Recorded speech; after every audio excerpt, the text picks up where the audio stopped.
Payo lang. Congratulations and best wishes.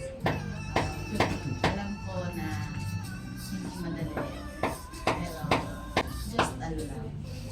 I hope and I pray na laging sikat.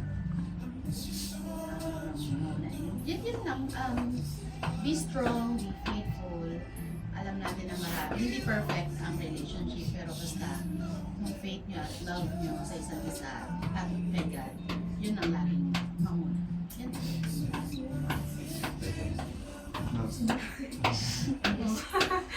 Yeah, congrats Sandy and Melrod finally. So, na-witness ko din yung love story nila kung paano sila nagkita ulit at naging officially couple. And I'm so happy na kayo pa rin, yung endgame ng isa't isa. Nakita ko rin yung pagkatyaga din ni Melrod, pagmamahal niya kay Sandy. Thank you bilang kanyang makakatandang ate. Sana yung relationship ninyo, pagpatuloy niyo yung pagmamahalan ninyo. Yun nga, sabi din ng mga ikinasal mo, hindi magiging madaming challenges.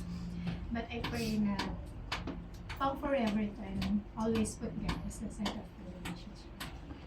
Thank you, Ma'am. Ma'am, sir, your message? Sorry, hindi ako. Wala po kasi ako doon sa baybahayan. Doon tayo sa ating sundo na papuntang work. Yun nga, kita-kita naman po yung tiyaga ni Tol Melrod. At yung pagsasama po nila. Kasi totally gusto ko talaga nila na makasama yung isa't isa sa habang buhay. Kahit na nagkakalayo sila, doon pa rin po sila. Wala pong sinusuko kahit sa kanila as a witness na sa relationship nila. Although di naman po ganun ka, sobrang tagal namin na magkakaibigan. Ako po, mapapatunay talaga na sila dalawang nagpamahalan. Yun lang po. Congratulations. Yes, now Rod and Mace, stand up please. Lapitan nyo sila, kamayan nyo, para bigyan kayo ng regalo. Love.